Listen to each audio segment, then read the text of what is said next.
آنکھوں کی بینائی ہے روضہ سرکار کا، آنکھوں کی بینائی۔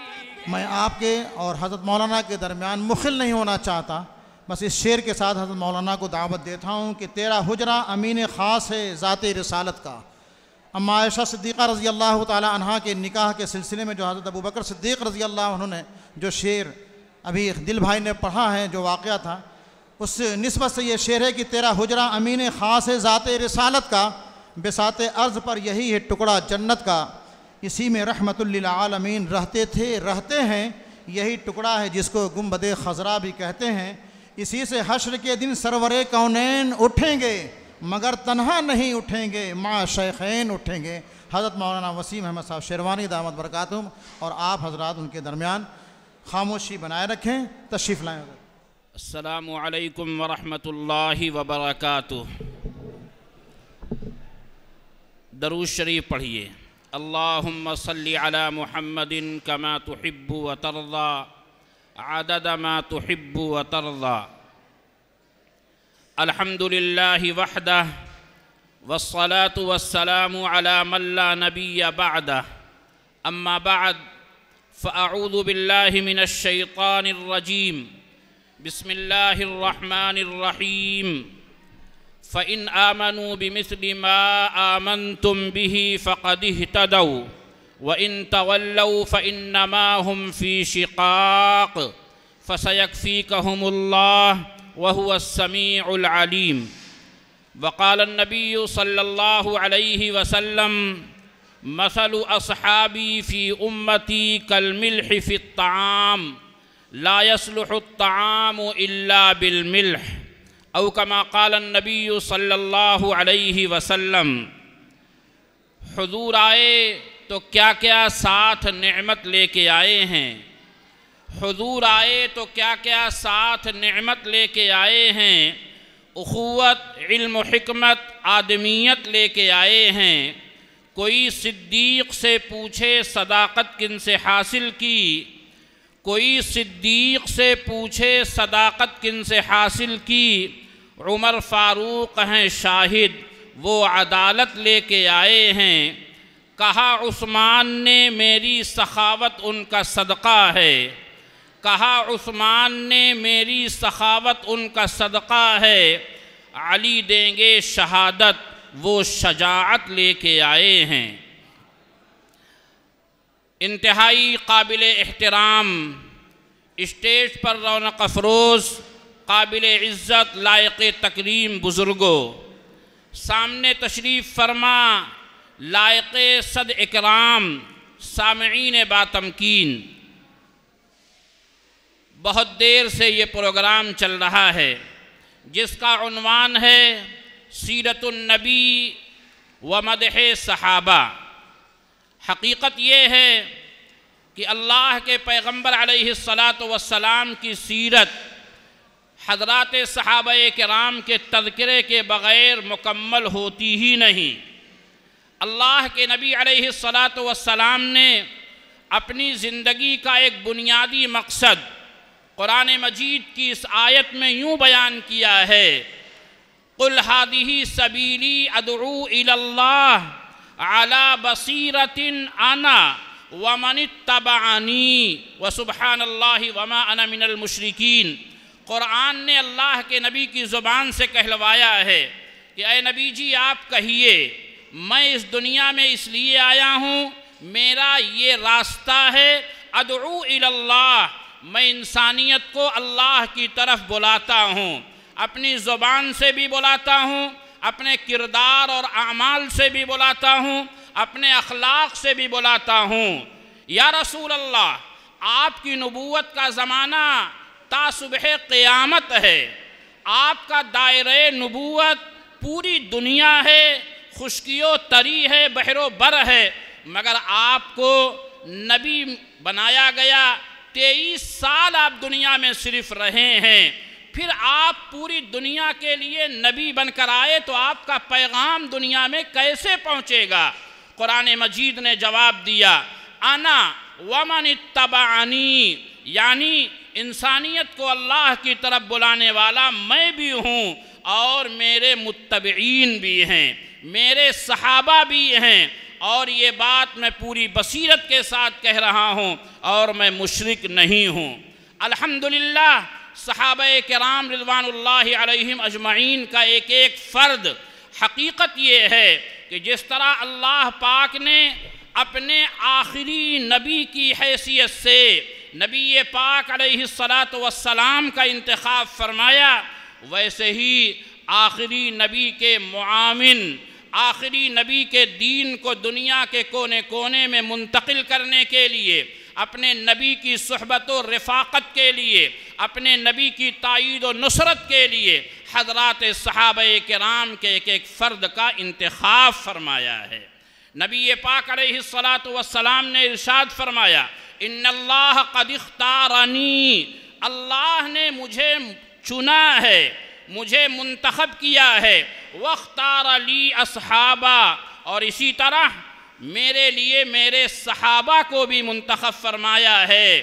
یہی وجہ ہے کہ کسی صحابی کو ہدف تنقید بنانا، تنقید کا نشانہ بنانا، یہ موجب لعنت اور مستحق لعنت عمل ہے۔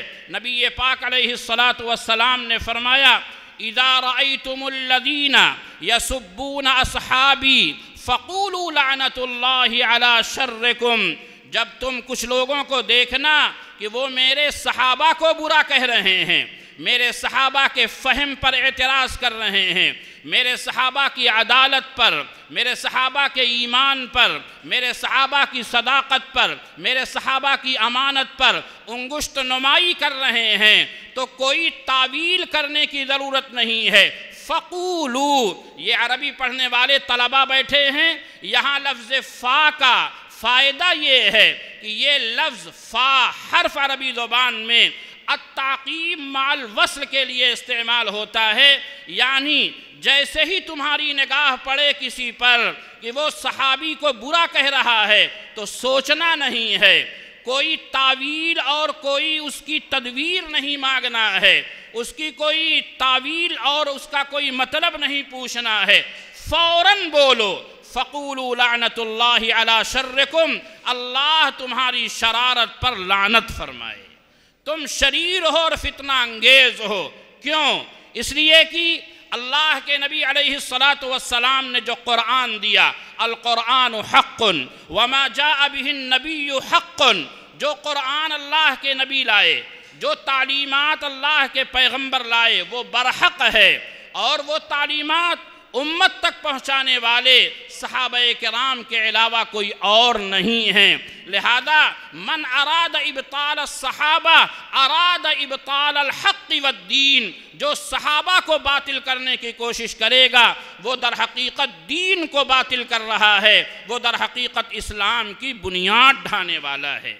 میرے بھائیوں اور میرے بزرگوں، نبی پاک علیہ السلام نے بار بار احادیث مبارکہ میں اور قرآن مجید نے ہر دوسرے تیسرے صفحہ پر صحابہ کرام کی عظمت و شان کو بیان کرنے میں جتنی تندی دکھائی ہے، آپ اگر غور کریں گے تو اتنی تیزی کسی اور مسئلے میں قرآن نہیں دکھاتا۔ جہاں جہاں آپ کو اللہ کے پیغمبر کا ذکر ملے گا، ساتھ میں صحابہ کرام کا تفصیلی تعارف ملے گا۔ آج کا یہ پروگرام سیرت النبی و مدح صحابہ دو عنوان سے منعقد ہے، حقیقت میں یہ ایک عنوان ہے۔ تمام صفات کو ایک جگہ جمع کیجئے، جتنے فضائل، جتنے محاسن امکان میں ہو سکتے ہیں ممکن، جتنے فضائل، جتنے محاسن امکان میں ہو سکتے ہیں ممکن، حق نے کیے سب ان میں فراہم صلی اللہ علیہ وسلم۔ سارے کمالات کا مجموعہ اللہ کے پیغمبر کی ذات ہے، ان کمالات کو بکھیر دیجئے، انہی بکھرے ہوئے ذروں اور انہی بکھرے ہوئے نور کو حضرات صحابہ کہا جاتا ہے۔ اللہ کے پیغمبر علیہ السلام کے اوصاف و کمالات صحابہ کرام میں پوری طرح سے موجود ہیں۔ صحابہ کرام انبیاء کی طرح، ہمارے آقا علیہ السلام کی طرح گناہوں سے معصوم تو نہیں ہیں، یعنی گناہ ان سے ہو ہی نہیں سکتا، معصوم تو نہیں ہیں مگر گناہ سے محفوظ ضرور ہیں، گناہوں سے محفوظ ہیں۔ معصوم کا مطلب جیسے نیا کپڑا، محفوظ کا مطلب جیسے دھلا ہوا کپڑا۔ نیا کپڑا بھی گندگی سے پاک ہے اور دھلا ہوا کپڑا بھی گندگی اور نجاست سے پاک ہے۔ یہ دونوں جماعتیں انبیاء کی اور امام الانبیاء حضرت محمد صلی اللہ علیہ وسلم اور صحابہ کرام دنیا سے جب جا رہے ہیں، موت کا فرشتہ آ رہا ہے، گناہ کی کوئی گندگی ان کے وجود پر اور ان کے اعمال نامے میں باقی نہیں ہے۔ ذرا قرآن مجید سے صحابہ کرام کی وہ کیفیت کہ یہ اللہ کی جناب میں متوجہ رہتے ہیں، اگر کوئی کمی کسی صحابی سے ہو جاتی ہے تو توبہ کے بغیر چین نہیں آتا، وہ کیفیت ذرا قرآن کی زبان میں سنیے۔ اللہ نے صحابہ کرام رضوان اللہ علیہم اجمعین کی صفات کا تذکرہ کرتے ہوئے کہا ہے والذین اذا فعلوا فاحشة او ظلموا انفسهم ذکروا اللہ فاستغفروا لذنوبهم ومن يغفر الذنوب الا اللہ ولم يصروا على ما فعلوا وهم يعلمون۔ اللہ کہتے ہیں یہ وہ جماعت ہے جب ان سے کوئی چھوٹا یا بڑا گناہ ہو جاتا ہے، کسی سے اگر کوئی لغزش ہو جاتی ہے، فعلوا فاحشة او ظلموا انفسهم، تو پھر فوراً بغیر کسی تاخیر کے ادھر گناہ کا صدور ہوا، بربنائے بشریت، بربنائے مصلحت، میں مصلحت پر بھی گفتگو کروں تو لمبی بات ہوگی، بربنائے بشریت یا اللہ کی مصلحت کی بنیاد پر کوئی کمی اور کوتاہی ہوتی ہے، ذکر اللہ، ان کی زبان پر فوراً اللہ کا ذکر آ جاتا ہے۔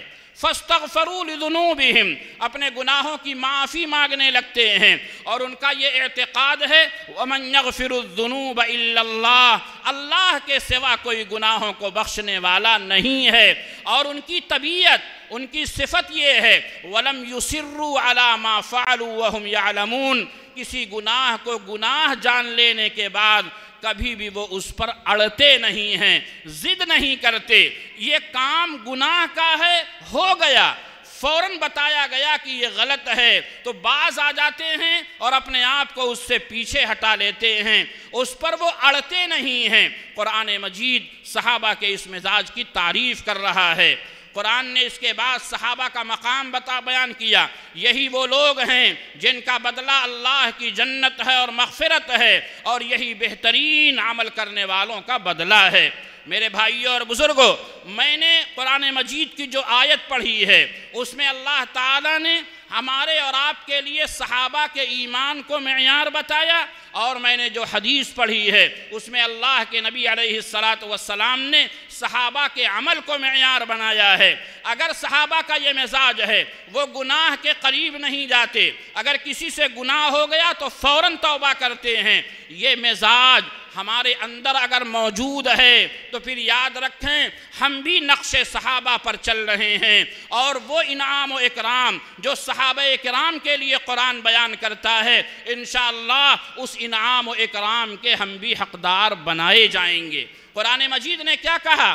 والسابقون الاولون من المہاجرین والانصار، وہ لوگ جو سب سے پہلے اسلام لانے والوں میں سبقت کرنے والے ہیں، یعنی مہاجرین اور انصار، والذین اتبعوہم بإحسان، اور جو لوگ ان کی اتباع کرنے والے ہیں اخلاص کے ساتھ، ایمان کے ساتھ، للہیت کے ساتھ، تقوی کے ساتھ، طہارت کے ساتھ، اپنی امانت و دیانت کی صفات کے ساتھ، یہی وہ لوگ ہیں رضی اللہ عنہم ورضوا عنہ، اللہ ان سے راضی ہو گیا، یہ اللہ سے راضی ہو گئے۔ معلوم یہ ہوا اللہ کے نبی علیہ السلام نے صحابہ کرام کو اپنی صفات نبوت کا نمونہ بنایا تھا، اور رہتی دنیا تک کے لیے صحابہ کرام ہمارے لیے معیار ایمان اور معیار عمل بنائے گئے ہیں۔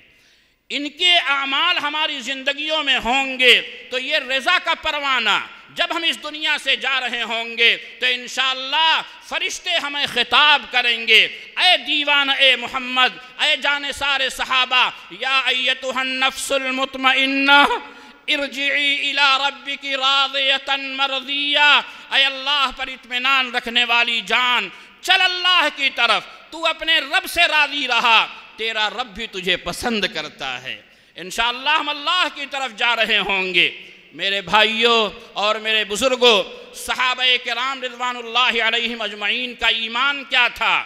وہی ایمان ہمارے لیے معیار ہے، اور ہمیں ہر آن اور ہر لمحہ اس کا جائزہ لینا ہے۔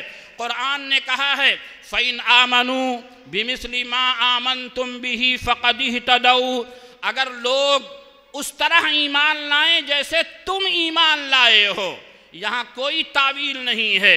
یہ علماء بیٹھے ہیں، آمنتم کا صیغہ صرف مخاطب کے لیے ہے، جس طرح تم ایمان لائے ہو، فَقَدِ اهْتَدَوْا، تبھی یہ راہ یاب ہوں گے۔ اگر صحابہ کے راستے سے ہٹا ہوا ان کا راستہ، صحابہ کے ایمان سے ہٹا ہوا ان کا ایمان، صحابہ کے عقیدے سے ہٹا ہوا لوگوں کا عقیدہ ہے، تو پھر لاکھ دیکھنے میں وہ خوبصورت ہو، وہ راستہ اور وہ ایمان ہدایت کا راستہ اور ہدایت کا طریقہ نہیں ہوگا۔ آئیے ذرا اندازہ لگاتے ہیں، حضرت سیدنا صدیق اکبر رضی اللہ تعالیٰ عنہ ہیں، ہر باپ اپنی بیٹی سے بے انتہا پیار کرتا ہے۔ یقیناً وہ بیٹیاں جنہیں اللہ کے پیغمبر کی آمد سے پہلے بوجھ سمجھا جاتا تھا، ذلت کا سامان سمجھا جاتا تھا، وَإِذَا بُشِّرَ أَحَدُهُمْ بِالْأُنْثَى ظَلَّ وَجْهُهُ مُسْوَدًّا وَهُوَ كَظِيمٌ، جب کسی کو خبر دی جاتی بیٹی نے جنم لیا ہے تو چہرہ سیاہ پڑ جاتا اور دل اندر اندر گھٹنے لگتا، یتوارا من القوم، لوگوں سے چھپتا پھرتا تھا اور یہ سوچتا تھا ایمسکہ علی ہون ام یدسہ فی التراب، اسے ذلت کے ساتھ باقی رکھے یا زندہ زمین میں دفن کر دے۔ یہ وہ زمانہ تھا جب اللہ کے نبی علیہ السلام کی نبوت کا اعلان نہیں ہوا ہے، آپ نبی بنا دیے گئے، اب دنیا کے ہر انسان کی قیمت لگا دی گئی، والدین کی عظمت، بیویوں کا مقام، بیٹیوں کا مرتبہ، جو حقیقی مرتبہ تھا دنیا کے سامنے آیا۔ اب بیٹیاں اللہ کے پیغمبر کی تربیت کی نگاہ میں ہر ماں باپ کی آنکھوں کی تارا اور جنت کا ٹکٹ بنا دی گئیں۔ میرے بھائیوں، کیا کہنے والے نے کہا ہے، طبائع کو یہاں تک فیض صحبت سے جلا بخشی، طبائع کو یہاں تک فیض صحبت سے جلا بخشی، فرشتہ خو مہذب نیک طینت بن گئے وحشی، تھے جتنے راہزن سب ہو گئے قوموں کے رکھوالے، مسیحا بن گئے دختر کو زندہ گاڑنے والے۔ اللہ کے پیغمبر علیہ السلام کی اتباع کا کیا جذبہ ہے صحابہ میں۔ حضرت سیدنا صدیق اکبر پہلے مصدق، پہلے مبشر ہیں، امت مرحومہ میں سب سے زیادہ رحم کرنے والے ہیں۔ حضرت صدیق اکبر کی بیٹی حضرت عائشہ رضی اللہ تعالی عنہا، جن کا انتخاب اللہ کے پیغمبر کے لیے خود رب العالمین نے فرمایا، جبریل امین جن کی تصویریں لے کر آئے، اور یہ انتخاب خداوندی جب اللہ کے پیغمبر علیہ السلام کی زوجیت میں آئی ہیں، پیارے آقا علیہ السلام بے انتہا محبت کر رہے ہیں، صدیق اکبر ٹوٹ کر اپنی بیٹی کو چاہتے ہیں، لیکن کچھ شرارت پسند لوگوں نے جب حضرت صدیق اکبر رضی اللہ تعالیٰ عنہ کی بیٹی حبیب خدا کی حبیبہ، باغ جنت کی عندلیبہ، ازواج طاہرات میں انتہائی طاہرہ اور مطہرہ حضرت عائشہ صدیقہ پر الزام لگایا، مدینہ پاک میں بات اڑائی گئی تو چند مسلمان جو خالص مسلمان تھے وہ بہکاوے میں اور پروپیگنڈے کی زد میں آ گئے۔ اس میں حضرت مستح بھی تھے جو خالص مسلمان ہیں، غریب مسلمان ہیں، غریب مہاجر ہیں۔ حضرت ابوبکر رضی اللہ تعالیٰ عنہ ان کو ماہانہ وظیفہ اور خرچ دیا کرتے تھے، لیکن جب اللہ کے نبی علیہ السلام کی بیٹی ایک دن جانے لگی قضائے حاجت کے لیے تو ام مستح، حضرت مستح کی ماں بھی ساتھ میں ہیں، ان کی چادر ان کے پیر میں لگی اور وہ زمین پر گرنے لگی تو کہنے لگی مستح تو برباد ہو جا۔ حضرت عائشہ نے کہا اماں اپنے بیٹے کو آپ بددعا دے رہی ہیں؟ کہنے لگی ہائے ہائے بیٹی تو کتنی بھولی ہے، مدینہ میں کیا کچھ ہو رہا ہے تجھے خبر بھی نہیں، بتایا کیا ہو رہا ہے۔ جب اماں جان نے بتایا، حضرت عائشہ وہیں سے غم سے نڈھال ہو کر گھر واپس آ گئیں۔ اللہ کے نبی صلی اللہ علیہ وسلم پر یہ وقت بڑا شاک گزرا ہے، بیوی پر الزام لگا ہے، باپ بڑا غمزدہ ہے، ماں بہت غمزدہ ہے، حضرت عائشہ کا حال غموں سے چور ہے۔ میرے بھائیوں اور بزرگوں، یہی وہ موقع تھا جب حضرت عائشہ صدیقہ رضی اللہ تعالی عنہ کی شان میں اور ان کی طہارت و پاک دامنی میں قرآن مجید کی آیات اور صورتیں اتاری گئیں۔ حضرت صدیق اکبر نے اس موقع پر کہا، اللہ کی قسم میں مستح کو کوئی اب مدد نہیں دوں گا۔ قسم کھا لیا اللہ کی، میری بیٹی پر اس نے الزام لگا دیا۔ قرآن مجید کی آیت آ گئی، وَلَا يَأْتَلِ أُولُو الْفَضْلِ مِنْكُمْ وَالسَّعَةِ أَن يُؤْتُوا أُولِي الْقُرْبَى وَالْمَسَاكِينَ وَالْمُهَاجِرِينَ فِي سَبِيلِ اللَّهِ۔ اے لوگو، قسمیں نہ کھاؤ اللہ کی، جو فضل والے ہیں، فضیلت والے ہیں، گنجائش والے ہیں، وہ قسم نہ کھائیں کہ مہاجرین پر، مسکین پر اور محتاج پر خرچہ نہیں کریں گے۔ وَلْيَعْفُوا وَلْيَصْفَحُوا أَلَا تُحِبُّونَ أَن يَغْفِرَ اللَّهُ لَكُمْ، بلکہ تم معاف کر دو، درگزر کر دو۔ کیا تم پسند نہیں کرتے کہ اللہ بھی معاف کر دے اور درگزر کرے تم سے؟ حضرت صدیق اکبر کو جب یہ آیت پہنچائی گئی، جیسے ہی یہ آیت ان کے کانوں میں پڑی تو کہنے لگے، الا الا، ہاں ہاں، میں پسند کرتا ہوں کہ اللہ مجھے معاف کر دے اور اللہ بھی مجھ سے درگزر کر دے۔ اور فوراً قسم کا کفارہ دیا اور حضرت مستح کے پچھلے وظیفے کو اسی حال پر جاری کر دیا۔ یہ ہے مزاج۔ جیسے ہی مخالف کی طرف سے مخالفت کا سامنا ہوا، آپ فوراً بم نہ بن جائیں۔ اللہ کے پیغمبر علیہ السلام اور صحابہ کرام کا مزاج کیا ہے؟ نفس کو چوٹ لگی ہے، نفس کے اوپر بہت بار ہے، مگر اللہ کا حکم سامنے آیا، نبی پاک علیہ السلام کا حکم سامنے آیا، اپنے نفس کو کچل کر فوراً اللہ کے حکم و نبی پاک صلی اللہ علیہ وسلم کی آواز پر لبیک کہا ہے۔ یہ نہیں دیکھا کہ اس سے مجھے اور میری عزت کو کتنا دھچکا لگا ہے۔ یہ مزاج تمام صحابہ کرام رضوان اللہ علیہم اجمعین کا ہے۔ میرے بھائیوں، میرے بزرگوں، حضرت عمر رضی اللہ تعالیٰ عنہ ایک موقع پر بیٹھے ہوئے ہیں اور کہہ رہے ہیں، مہر کے اندر کمی کرو، اتنی مہر سے زیادہ نہ باندھو۔ ایک عورت بوڑھی تھی، کہنے لگی، عمر، اللہ نے تو کہا ہے اگر تیرے پاس سونے کے ڈھیر بھی ہوں تو مہر میں سونے کے ڈھیر دو، تو کون ہوتا ہے عورتوں کی مہر کم کرنے والا؟ تو حضرت عمر نے کہا، اخطأ عمر واصابت هذه المرأة، عمر سے غلطی ہو گئی۔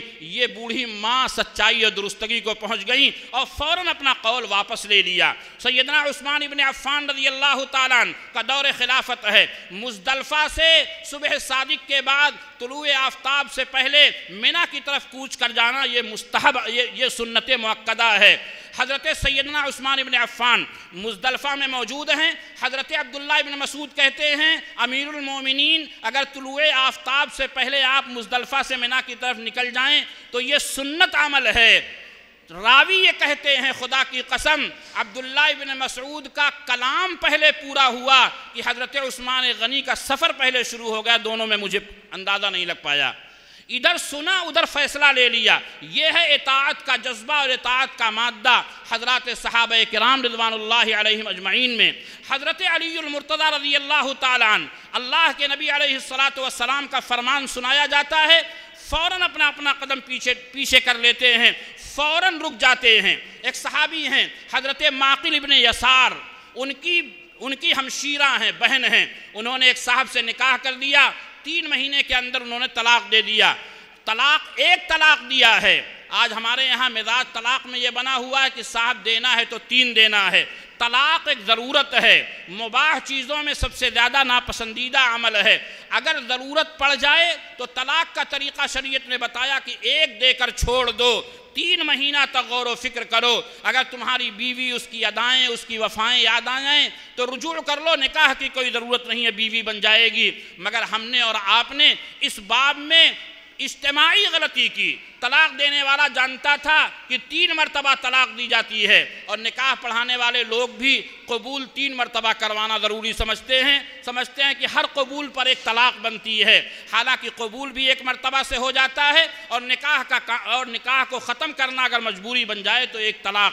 خیر، حضرت معقل ابن یسار نے بہن کا نکاح کیا اور اپنی بہن کی عدت کے درمیان انہوں نے دیکھ بھال کی، چاہتے تھے کہ شوہر رجوع کر لے، رجوع نہیں کیا، عدت گزر گئی، اب یہ بیوی آزاد ہو گئی، نکاح سے نکل گئی، لوگوں کے پیغام آنے شروع ہوئے، تو سابقہ شوہر جس نے طلاق دیا تھا اس نے بھی پیغام دے دیا کہ میں پھر سے نکاح کرنا چاہتا ہوں۔ اگر کسی نے اپنی بیوی کو ایک طلاق دیا اور بیوی نے 3 مہینہ عدت گزارا اور نکل گئی نکاح سے، پھر وہی شوہر نکاح کرنا چاہے تو یہ جو حلالہ کا کی گالی ہم سن رہے ہیں اس کی کوئی ضرورت نہیں ہے۔ علماء سے پوچھئے، 2 گواہ کو بیٹھائیے، نکاح کر دیجئے، پھر نکاح ہو جائے گا۔ ہاں بس فرق یہ رہے گا کہ 1 طلاق دے چکا ہے، 2 طلاق کا اختیار شوہر کے پاس باقی رہے گا۔ حضرت معقل بن یسار کی بہن کو اس کے سابقہ شوہر نے بھی نکاح کا پیغام دیا۔ حضرت معقل بن یسار نے کہا نہیں، میں نے تجھ پر احسان کیا، اپنی بہن دیا، تم نے اس کو طلاق بھی دے دیا اور عدت کے درمیان رجوع بھی نہیں کیا، اب تیرے ساتھ میں نکاح نہیں کروں گا۔ یہ تھی غیرت جو ایک بھائی اپنے بہن کے سلسلے میں اپنے دل کے اندر پا رہا تھا۔ لیکن اللہ کا قرآن کیا کہتا ہے؟ اللہ نے فرمایا وَإِذَا طَلَّقْتُمُ النِّسَاءَ فَبَلَغْنَ أَجَلَهُنَّ فَلَا تَعْضُلُوهُنَّ أَن يَنكِحْنَ أَزْوَاجَهُنَّ إِذَا تَرَاضَوْا بَيْنَهُم بِالْمَعْرُوفِ ذَلِكَ يُوعَظُ بِهِ مَن كَانَ مِنكُمْ يُؤْمِنُ بِاللَّهِ وَالْيَوْمِ الْآخِرِ ذَلِكُمْ أَزْكَىٰ لَكُمْ وَأَطْهَرُ وَاللَّهُ يَعْلَمُ وَأَنتُمْ لَا تَعْلَمُونَ۔ اس موقع پر یہ آیت آئی کہ اللہ نے فرمایا جب تم میں سے کوئی آدمی کسی لڑکی عورت کو طلاق دے دے اور عدت گزار کر وہ الگ ہو جائے، پھر سابقہ شوہر اگر نکاح کرنا چاہے، شوہر بیوی دونوں راضی ہوں تو دوسرے کے ساتھ نکاح کرنے کے بجائے ان کا ہی آپس میں نکاح کر دیا کرو، یہ زیادہ پاکیزگی کی بات ہے، اللہ جانتا ہے تم نہیں جانتے۔ جب یہ آیت مبارکہ اتری ہے، حضرت معقل بن یسار نے کہا جی میں تیار ہوں، لبیک یا رسول اللہ، لبیک یا اللہ، اور پھر اپنی بہن کا نکاح اسی سابقہ شوہر کے ساتھ کر دیا۔ کوئی غیرت نہیں، کوئی انا نہیں، کوئی نفس پرستی نہیں۔ میرے دوستوں اور بزرگوں، صحابہ کرام کی اتباع، اللہ اور رسول کے حکم کے آگے اپنے آپ کو پیش کرنے کا جذبہ، میں نے جلدی چند لوگوں کے واقعات کے ذریعے آپ کے سامنے پیش کیا۔ یہ مزاج ہمارا اور آپ کا ہونا چاہیے۔ کیوں؟ صحابہ کرام ہمارے لیے معیار ایمان بھی ہیں تو معیار عمل بھی ہیں۔ صحابہ معیار ایمان بھی ہیں، صحابہ معیار عمل بھی ہیں۔ صحابہ کا ایمان کیسا ہے؟ انہیں ہر نیک عمل محبوب ہے اور ہر طرح کی نافرمانی ناپسندیدہ ہے۔ اللہ کا قرآن ان کے اس ایمان کی گواہی دیتا ہے وَلَكِنَّ اللَّهَ حَبَّبَ إِلَيْكُمُ الْإِيمَانَ وَزَيَّنَهُ فِي قُلُوبِكُمْ وَكَرَّهَ إِلَيْكُمُ الْكُفْرَ وَالْفُسُوقَ وَالْعِصْيَانَ أُولَئِكَ هُمُ الرَّاشِدُونَ۔ یہ صحابہ کی جماعت وہ جماعت ہے، اللہ نے ایمان اور ایمانی اعمال کو ان کے دلوں میں محبوب ترین بنا دیا ہے، وَكَرَّهَ اور انتہائی ناپسندیدہ بنا دیا ہے، کفر کو، نافرمانی کو، چھوٹے اور بڑے گناہ کو۔ یہی لوگ ہدایت یاب ہیں۔ ذرا دل پہ ہاتھ رکھ کر سب لوگ بتائیں، میں اپنے کو سب سے پہلے پیش کرتا ہوں، کیا آج گناہوں کی طرف ہماری اور آپ کی رغبت نیکیوں سے زیادہ نہیں ہے؟ کیا آج ایمانی اعمال کی طرف ہم تیزی کے ساتھ بڑھ رہے ہیں؟ اذان کی آواز کانوں میں پڑتی ہے، ہم تجارت نہیں چھوڑ پاتے، ہم اپنی مجلسیں نہیں چھوڑ پاتے، مہمان کی ضیافت نہیں چھوڑ پاتے، اپنے گدے اور رجائی سے باہر نہیں آ پاتے۔ یہ آج کا ہمارا مزاج ہے، کل یہ صحابہ کا مزاج تھا۔ ایمان اور اعمال صالحہ ان کے دل کی سب سے پہلی پسند تھی۔ میرے بھائیوں اور میرے بزرگوں، لیکن الحمدللہ آج کے اس گئے گزرے زمانے میں بھی ہم اور آپ جو صحابہ کرام کے ساتھ تعلق رکھتے ہیں، اس کی نسبت کی جھلک اور روشنی کہیں نہ کہیں دیکھنے کو مل رہی ہے۔ اللہ کا قرآن ہمیں اور آپ کو یہ بتاتا ہے کہ اس دنیا میں آنے والا ہر انسان اللہ کی نگاہ میں مکرم ہے۔ اس کی جان، اس کا مال اور اس کی عزت و آبرو یہ سب محترم ہے۔ چنانچہ صحابہ کرام جہاں جہاں گئے لوگوں کے جان، مال اور عزت و آبرو کو امان دیا۔ مصر فتح ہو گیا، حضرت عمرو بن العاص رضی اللہ تعالیٰ عنہ مصر کے گورنر بنا دیے گئے اور یہ طے پایا آپ سال میں اتنی رقم ادا کریں گے، ہم آپ کے مذہب کی بھی حفاظت کریں گے، آپ کے جان کی بھی حفاظت کریں گے، آپ کی عزت و آبرو کی بھی حفاظت کریں گے۔ یہ بات طے ہو گئی۔ چنانچہ پورے مصر میں مسلمانوں کی حکمرانی ہے، عدل و انصاف کا بول بالا ہے۔ ایک صبح ایک ہنگامہ ہوتا ہے کہ مصر کے بازار کے مین چوراہے پر جہاں حضرت عیسیٰ علیہ السلام کا ایک مجسمہ نصب تھا، اس کی مجسمے کی ناک کسی نے کاٹ دیا۔ یہ انا کا مسئلہ تھا۔ آج ہمارے یہاں مسجدوں میں، ہمارے یہاں مندروں میں اگر کوئی ناپسندیدہ اور غیر مناسب چیز آ جائے تو پورا بوال ہو جاتا ہے۔ یہی حال وہاں بھی ہوا۔ ایک بوال مچ گیا کہ ہماری عزت و آبرو کی حفاظت کا آپ نے ہمیں ذمہ لیا تھا، ضمانت دی تھی۔ یہ حضرت عیسیٰ کے مجسمے کی ناک کٹی ہے، یہ ہماری عزت کا مسئلہ ہے۔ حضرت عمرو بن العاص نے کہا ہم بدلہ دلائیں گے۔ یہ واقعہ علامہ شبلی نعمانی نے الفاروق میں لکھا ہے۔ میرے بھائیوں اور بزرگوں، تحقیق ہوتی رہی، 2-3 ہفتہ گزر گیا، کوئی اختتام تک تحقیق نہیں پہنچ رہی ہے۔ اب عیسائیوں کی طرف سے، راہبوں کی طرف سے دباؤ بنا۔ حضرت عمرو بن العاص نے کہا آنے والے جمعہ کو، جمعہ کے بعد آپ کا بدلہ دلایا جائے گا، انصاف کیا جائے گا۔ جمعہ آ گیا، اب تک وہ مجرم پکڑ میں نہیں آیا تھا جس نے ناک کاٹی تھی۔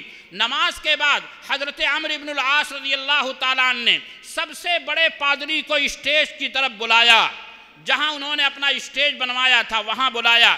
مجمع میں مسلمان بھی ہیں اور عیسائی بھی ہیں، راہب بھی ہیں، اور بلا کر کہا میں نے ضمانت دی تھی، میں آپ کی عزت و آبرو کی حفاظت کروں گا، میں آپ کی عزت کی حفاظت نہیں کر سکا۔ مجسمے کی ناک کاٹی گئی ہے، آپ کی غیرت کو کسی نے للکارا ہے، یہ بدلہ آپ کو چاہیے۔ انہوں نے کہا ہمیں چاہیے۔ فرمایا یہ عمر کی تلوار ہے اور یہ عمر کی ناک ہے۔ سارے مجمع کے سامنے عمر کی ناک کاٹ کر تم اپنے غیرت کو چوٹ جو پہنچی ہے اس کا بدلہ وصول کرو۔ راہب کے ہاتھ میں تلوار دیا اور خود اپنی ناک پیش کیا ہے۔ یہ کون ہیں؟ یہ امیر مصر ہیں۔ یہ کون ہیں؟ یہ فاتح مصر ہیں، حضرت عمرو بن العاص رضی اللہ تعالیٰ عنہ، صحابی رسول ہیں، جنہوں نے زور و طاقت کے ساتھ پورے مصر پر اسلام کا پرچم لہرایا ہے۔ چاہتے تو کہہ دیتے چلو بعد میں دیکھا جائے گا، نہیں، تاریخ پر تاریخ نہیں ٹالا، کہا یہ میری تلوار ہے جس نے مصر فتح کیا ہے، آج تم فاتح مصر کی ناک کاٹ کر بدلہ لے سکتے ہو۔ یہ بہترین موقع تھا۔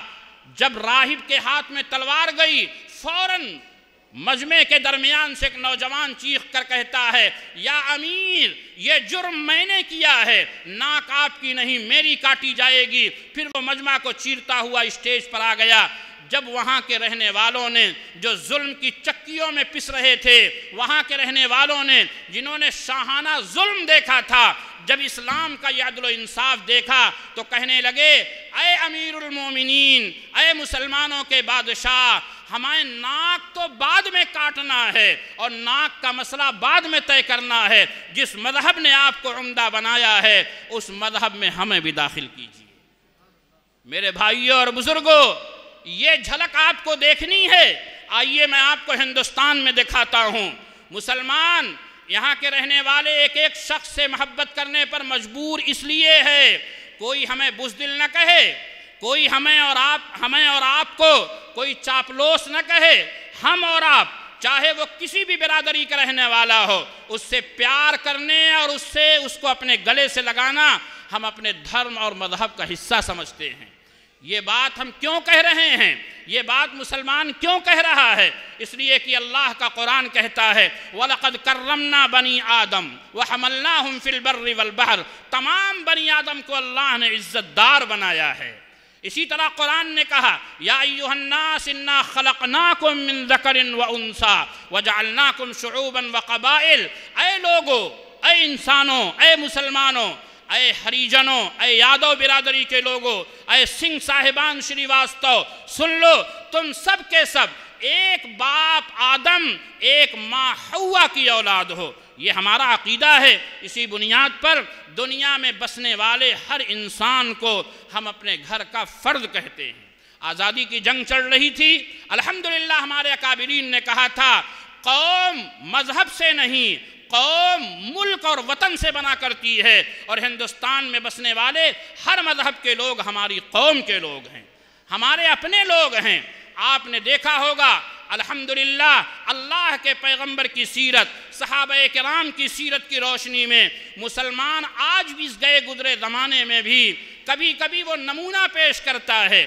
ابھی الہ آباد کا کمبھ میلہ ہوا، کیا کچھ نہیں سوشل میڈیا کے ذریعے نفرت کا ماحول بنایا گیا، لیکن جب ذرا سے حالات آئے، دنیا تو اللہ کے ہاتھ میں ہے، وَتِلْكَ الْأَيَّامُ نُدَاوِلُهَا بَيْنَ النَّاسِ، حالات آئے، الحمدللہ ثم الحمدللہ، جن مسلمانوں کو ملیش بھی کہا گیا، جن کو مورد الزام ٹھہرا کر نفرتی بنایا گیا، ان مسلمانوں نے اپنے گھروں کے دروازے کھولے، ان مسلمانوں نے مسجدوں کے دروازے کھولے، ان مسلمانوں نے سجدہ گاہ کو بھی ان کے لیے کھول کر ان اپنے ہندو بھائیوں کے لیے مہمان خانہ کے طور پر پیش کیا، اپنے گھروں کے کچن اور مطبخ کو کھول کر پہلے ان کو کھلایا، بعد میں خود کھایا۔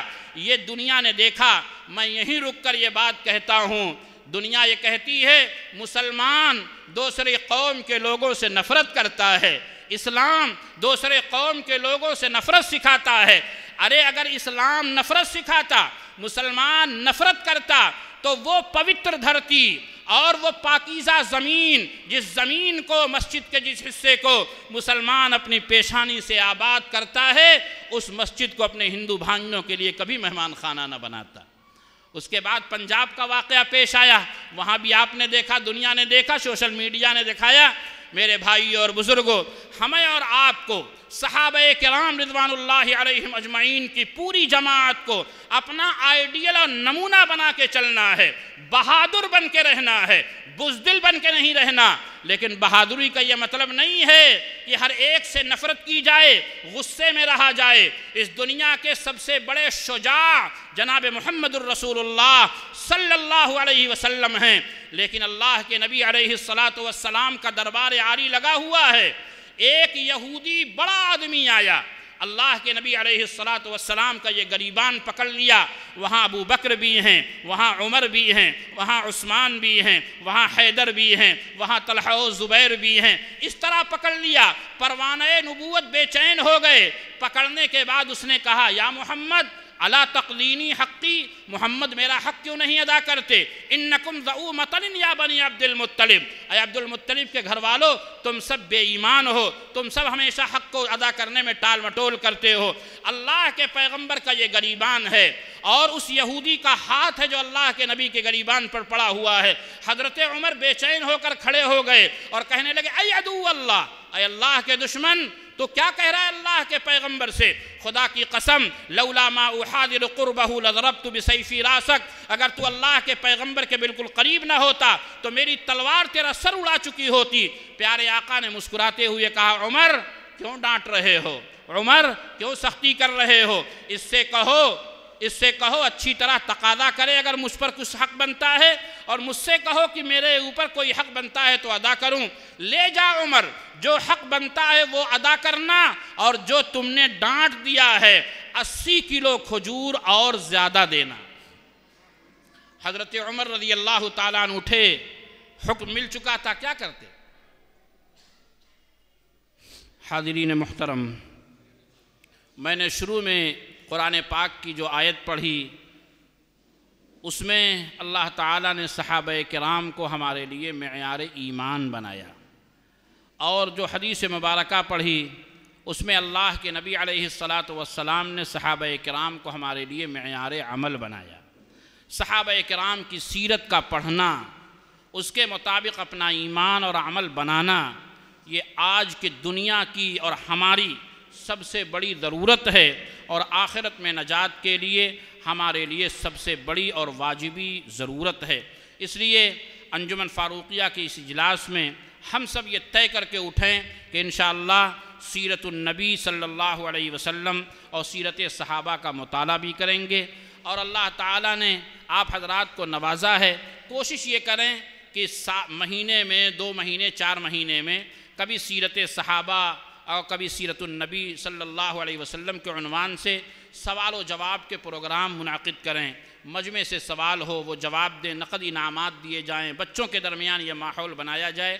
انشاءاللہ ان جماعتوں سے محبت کرنے سے اللہ تعالی ہمیں بھی نجات یافتہ جماعت میں شامل فرمائیں گے۔ صحابہ کون ہیں؟ قرآن سے، اللہ سے پوچھو، رسول اللہ سے، حدیث پاک سے سمجھو، رسول اللہ سے پوچھو۔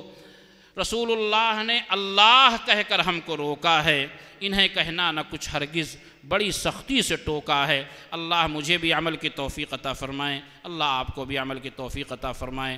آمین وآخر دعوانا الحمدللہ رب العالمین۔ بسم اللہ الرحمن الرحیم۔ اللہم صلی علی سیدنا و مولانا محمد وبارک وسلم۔ اللہم انا نسألک الہدى والتقى والعفاف والغنى۔ اللہم انا نسألک موجبات رحمتک وعزائم مغفرتک والغنیمۃ من کل بر والسلامۃ من کل اثم۔ اللہم لا تدع لنا ذنبا الا غفرته ولا ہما الا فرجته ولا دینا الا قضیته ولا مريضا الا شفیته ولا مريضا الا شفیته ولا مبتلا الا عافیته ولا حاجة من حوائج الدنيا والآخرة هي لك رضا الا قضیتها یا ارحم الراحمین۔ اے اللہ اس اجلاس کو بے حد قبول فرمائیے۔ رب کریم بولنے والوں سننے والوں کو ہر ایک کو عمل کی توفیق عطا فرمائیے۔ اے اللہ، اے پروردگار، بہترین دماغ کو بار بار ایک ساتھ بیٹھ کر ملت کے لیے اور انسانیت کے لیے، ملک کے لیے اور ملک کی شانتی کے لیے بہترین سوچنے کی توفیق عطا فرمائیے۔ اے رب کریم پاک پروردگار، ہمیں پوری انسانیت کے لیے، پوری کائنات کے لیے نافع بنا کر زندہ رکھیے۔ اے رب کریم، اے اللہ پاک، دنیا کی چند روزہ زندگی کے لیے اے اللہ ہمیں لوگوں کا قاتل نہ بنائیے، اے اللہ ہمیں ظالم نہ بنائیے۔ پروردگار عالم، اے اللہ کریم، اسلام کی سچائی، حقانیت اور اسلام کی سندرتا، اے اللہ اسلام کی خوبی اور صاحب اسلام جناب محمد الرسول اللہ صلی اللہ علیہ وسلم کے اعلیٰ اخلاق کو ہم سب مسلمانوں کو اپنے کردار اور اعمال کے ذریعے دنیا کے ہر انسان تک پہنچانے کی توفیق عطا فرمائیے۔ رب کریم ہمارے ملک ہندوستان جنت نشان کو پھر محبت کی نگری بنائیے، اے اللہ پھر محبت کا اے اللہ دارالامن بنائیے۔ اے اللہ محبت کے لیے، ایک دوسرے کے لیے جینے اور مرنے کا مزاج پیدا کیجیے۔ رب کریم اس پروگرام کے کرنے والوں کو، تعاون کرنے والوں کو، اے اللہ اس میں قربانی دینے والوں کو بے حد اپنے شایان شان بدل عطا فرمائیے۔ ربنا تقبل منا انك انت السميع العليم وتب علينا انك انت التواب الرحيم وصلى الله عليه وعلى اله وصحبه اجمعين برحمتك يا ارحم الراحمين۔